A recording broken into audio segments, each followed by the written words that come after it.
Assalamualaikum warahmatullahi wabarakatuh. Kami dari kelompok 8 izin mempresentasikan materi pajak penghasilan pasal 21 atau 26.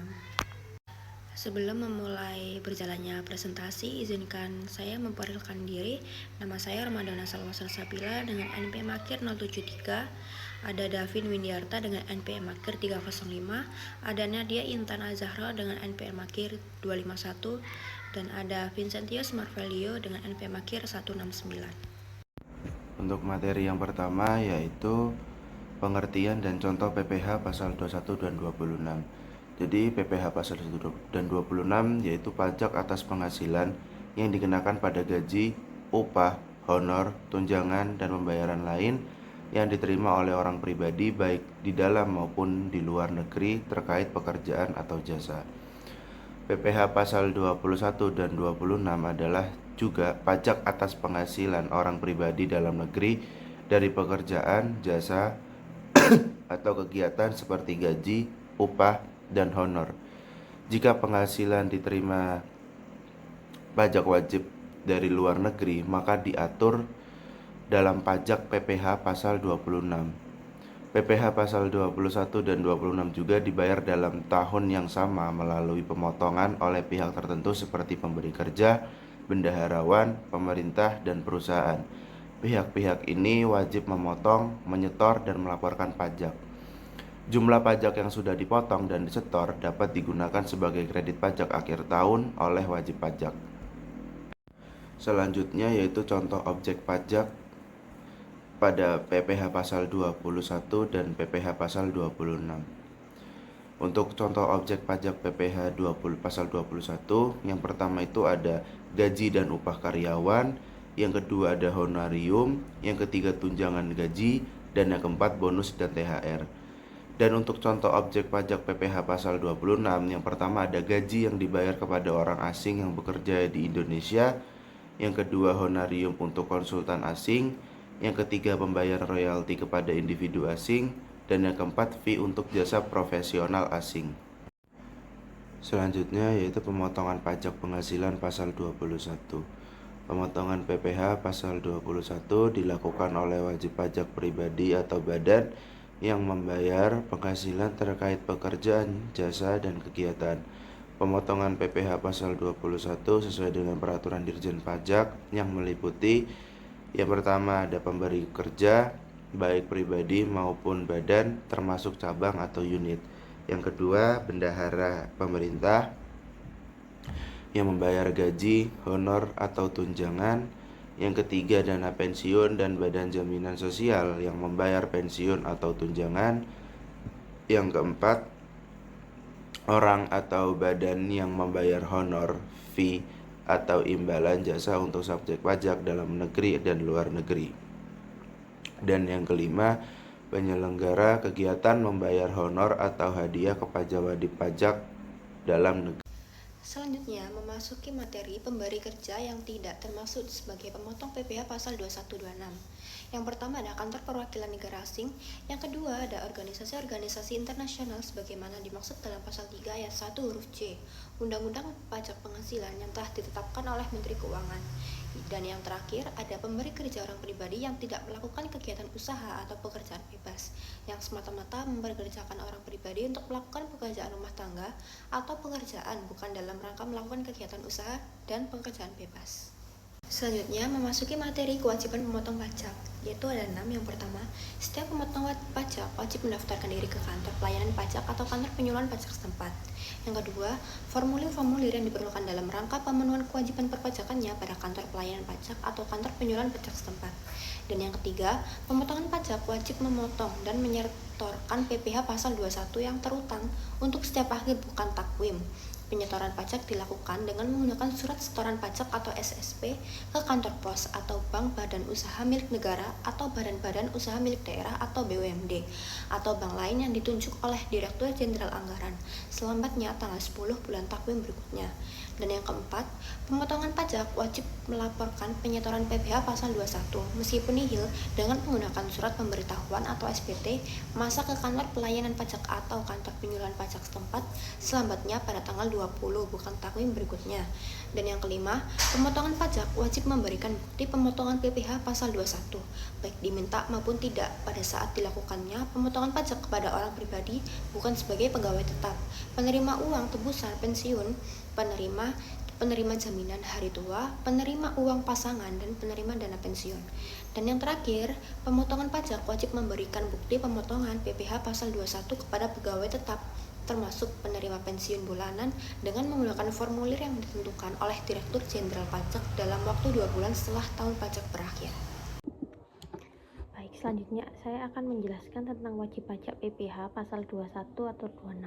Penerima penghasilan yang dipotong PPh pasal 21 adalah orang pribadi dengan status subjek pajak dalam negeri yang menerima atau memperoleh penghasilan sehubungan dengan pekerjaan, jasa, dan kegiatan termasuk penerima pensiun.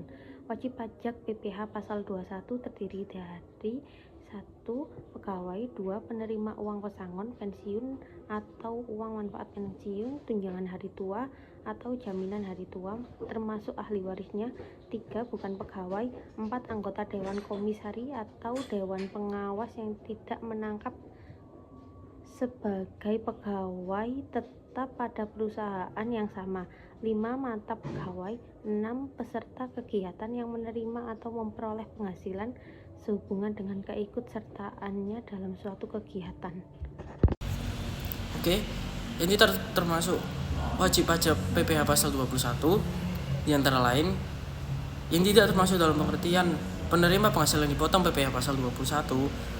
Yang pertama, pejabat perwakilan diplomatik dan konsulat atau pejabat lain dari negara asing dan negara orang yang diperbantukan kepada mereka yang bekerja pada dan bertempat tinggal bersama mereka dengan syarat bukan warga negara Indonesia dan di Indonesia tidak menerima atau memperoleh penghasilan lain di luar jabatan atau pekerjaannya, serta negara yang bersangkutan memberikan perlakuan timbal balik. Yang kedua, pejabat perwakilan organisasi internasional sebagaimana dimaksud dalam pasal 3 ayat 1 huruf C Undang-Undang Pajak Penghasilan telah ditetapkan oleh Menteri Keuangan dengan syarat bukan warga negara Indonesia dan tidak menjalankan usaha atau kegiatan atau pekerjaan lain untuk memperoleh penghasilan dari Indonesia. Oke, selanjutnya ada hak wajib pajak. Yang pertama, wajib pajak berhak meminta bukti pemotongan PPh pasal 21 kepada pemotong pajak. Jumlah PPh pasal 22 yang telah dipotong dapat dikreditkan dari PPh untuk pajak yang bersangkutan, kecuali pada PPh pasal 21 yang bersifat final dan tidak dapat dikreditkan. Yang kedua, wajib pajak berhak mengajukan surat keberatan kepada Direktur Jenderal Pajak PPh pasal jika PPh pasal 21 yang dipotong oleh pemotong pajak tidak sesuai dengan peraturan yang berlaku. Yang ketiga, wajib pajak berhak mengajukan permohonan banding secara tertulis dalam bahasa Indonesia dengan alasan yang jelas kepada Badan Penyelesaian Sengketa Pajak terhadap keputusan mengenai keberatannya yang ditetapkan oleh Direktur Jenderal Pajak. Permohonan banding ini diajukan secara tertulis dalam bahasa Indonesia dengan alasan yang jelas dan dilakukan dalam jangka waktu 3 bulan sejak keputusan diterima. Oke, selanjutnya ada kewajiban wajib pajak. Yang pertama, wajib pajak menyerahkan surat pernyataan kepada pemotong pajak yang menyatakan jumlah tanggungan keluarga pada suatu tahun takwim untuk mendapatkan pengurangan berupa penghasilan tidak kena pajak atau PTKP. Penyerahan tersebut dilakukan pada saat mulai bekerja, awal menjadi subjek pajak dalam negeri, mulai pensiun, atau dalam hal terjadi perubahan tanggungan, keluarga menurut keadaan pada pemuluhan tahun takwim. Wajib pajak berkewajiban untuk menyerahkan bukti pemotongan PPh pasal 21 kepada yang pertama, pemotong pajak kantor cabang baru dalam hal yang bersangkutan dipindah tugaskan. Yang kedua, pemotong pajak tempat kerja yang baru dalam hal yang bersangkutan pindah kerja. Yang ketiga, pemotongan pajak dana pensiun dalam hal yang bersangkutan mulai menerima pensiun dalam tahun berjalan. Yang kedua, wajib pajak berkewajiban menyerahkan SPT tahunan PPh wajib pajak orang pribadi jika wajib pajak mempunyai penghasilan lebih dari 1 pemberian kerja. Baik, materi Materi selanjutnya yaitu penghasilan yang dipotong PPh pasal 21 atau 26 atau yang sering disebut dengan objek pajak pasal 21 atau 26. Jadi penghasilan yang dipotong oleh PPh pasal 21 adalah yang pertama, penghasilan yang diterima atau diperoleh pegawai tetap baik berupa penghasilan yang bersifat teratur maupun tidak teratur. Yang kedua, penghasilan yang diterima atau diperoleh penerima pensiun secara teratur berupa uang pensiun atau penghasilan sejenisnya. Yang ketiga, penghasilan pegawai tidak tetap atau tenaga kerja lepas berupa upah harian, upah mingguan, upah satuan, upah borongan, dan atau upah yang dibayarkan secara bulanan. Yang keempat, imbalan kepada pegawai bukan pegawai antara lain berupa honorarium, komisi, fee, dan imbalan sehubungan dengan pekerjaan, jasa, dan kegiatan yang dilakukan. Yang kelima, imbalan kepada peserta kegiatan antara lain berupa uang saku, uang representasi, uang rapat honorarium, hadiah atau penghargaan dengan nama dalam bentuk apapun, dan imbalan sejenis dengan nama apapun. Yang keenam, penghasilan berupa uang pesangon, manfaat pensiun, tunjangan hari tua, atau jaminan hari tua yang dibayarkan sekaligus, yang pembayarannya melewati jangka waktu 2 tahun sejak pegawai tersebut berhenti bekerja.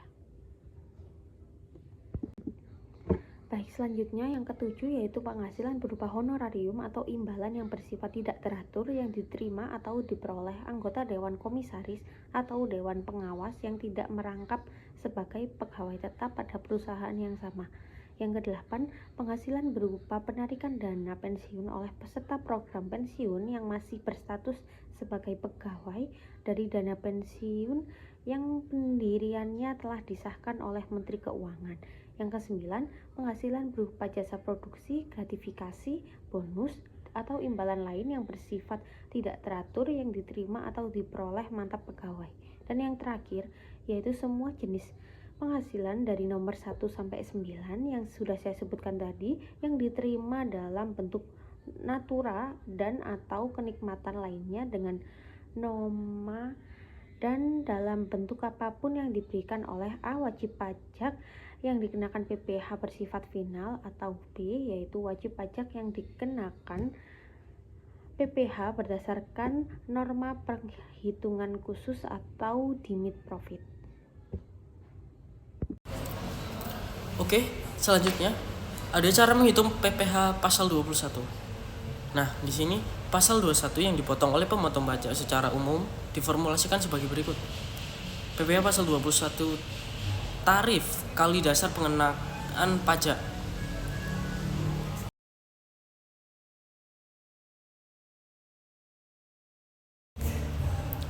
Nah, di sini juga ada beberapa cara menghitung PPh pasal 21. Yang pertama, tarif pasal 17 ayat 1 huruf A Undang-Undang Nomor 36 Tahun 2008 dengan ketentuan sebagai berikut. Nah, seperti yang dijelaskan pada gambar, di sini ada lapisan penghasilan kena pajak dan kolom tarif pajak.